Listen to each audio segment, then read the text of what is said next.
शिव जी के हाथ में त्रिशूल है। शिव जी के 3 नेत्र हैं।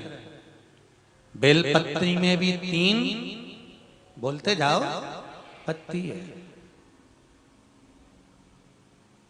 बैसाख के महीने में जो शंकर भगवान को प्रसाद का भोग लगता है उसमें भी 3 ही चीज मिलती है। सत्तू,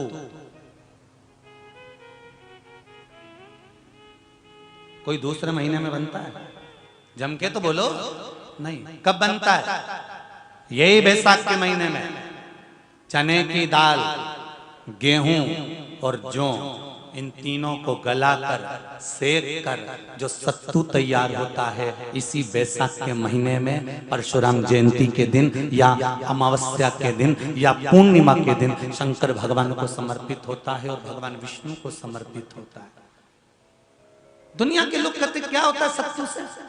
ये स्कंद पुराण की कथा कहती है, जिस समय पर बैसाख के महीने की सुंदर अमावस्या का दिन था, उस दिन माता पार्वती शंकर भगवान के लिए जब पकवान बनाने के लिए बैठी, कुछ नहीं मिला, तब माता पार्वती ने 3 अनाज को लिया। एक चना, दूसरा गेहूं और तीसरा जौ।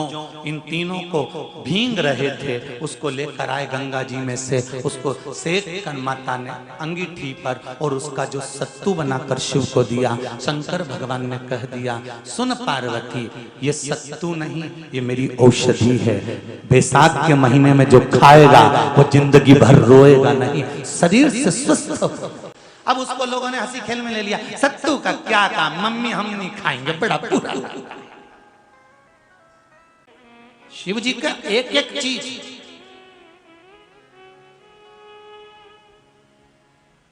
बैसाख के महीने में पियो बेल। बेल मतलब समझ गए? बेल का रस। बैसाख के महीने में पियो बेल और शरीर को रखो ऑलिव बेल। सत्तू 12 महीने खाओ मत खाओ। कौन सा महीना?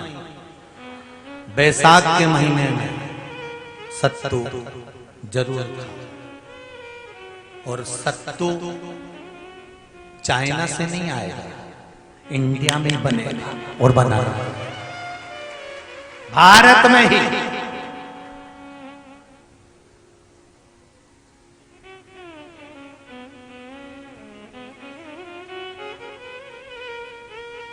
चलो आ जाओ गरुड़ पुराण में। मरने का 47वां दिन, जब मरेंगे तब गरुड़ पुराण बचेगी। पहले ही सुन लो, और जिसके पास में गरुड़ पुराण नहीं हो तो पंडित जी से मंगवा कर फिर पढ़ के देख लेना। मरने के 47वें दिन, 47 डेज, 47वें दिन किस चीज का दान तुम्हारे सामने आता है? के 47वें दिन।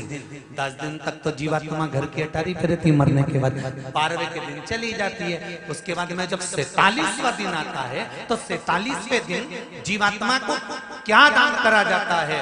व्यक्ति ने क्या पुण्य करा होता है कि उसको नरक नहीं भोगना पड़ता, बेतरनी नहीं भोगना पड़ती और सीधे बेतरनी से पार उतर जाता है। वो किस चीज का दान है? तो कहा शिव महापुराण में, गरुड़ पुराण में, कि वो सत्तू का दान है जो बैसाख महीने में करा जाता है।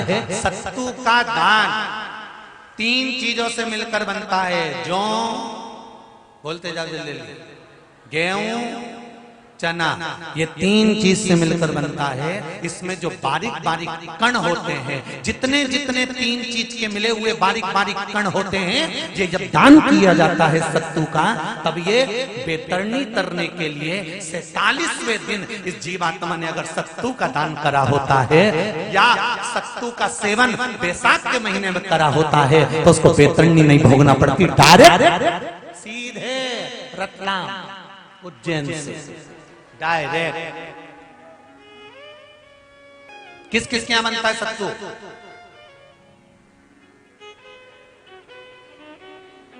मैंने भी तो ये पूछा किस किस क्या बनता है। मैं ये थोड़ी बने, मैं अभी थोड़ी ना कि अभी बन गया।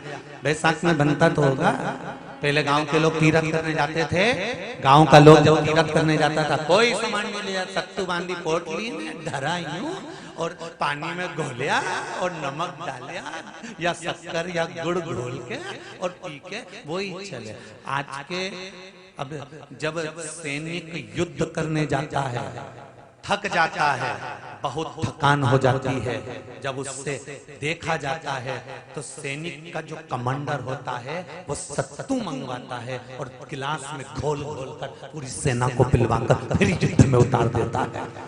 फिर युद्ध साधारण नहीं है महाराज। सत्तू में जितने बारीक बारीक कण होते हैं, जितने बारीक बारीक कण, अब तुम्हें काम करना, अभी जब फ्री रहो तो एक कागज पे रख के सत्तू का एक एक कण गिनना है, 1 2 3 बारीक बारीक गिनते रहना जरा। तो तुम्हारा क्या जाए गिनने में, भगवान कृष्ण के हाथ में पट्टी बंधी थी तो उनने भी तो रुक्मणी को गिनने को दिया था, जरा गिन तो जरा इसमें कितने धागे। रुक्मणी जी ने कहा इसमें 9,999 धागे हैं। भगवान ने कहा बस यही 9,999 मुझे द्रौपदी को वापिस लौटाना है। गिनती लगा लो, अभी अभी लगा लो, ऊपर तो भगवान गिन के बता ही देगा कि तुमने जो सत्तू दान करा था, तुमने जो सत्तू खाया था, तुमने जो सत्तू भगवान को दिया था, सत्तू का लड्डू बनाकर तुमने बैसाख महीने में भगवान की जो पूजन करी थी, तो अमावस्या के दिन, पूर्णिमा के दिन या अक्षय तृतीया के दिन तुमने जो सत्तू दिया था, भगवान तो गिनती बता देगा कि उस सत्तू में कितना कण था।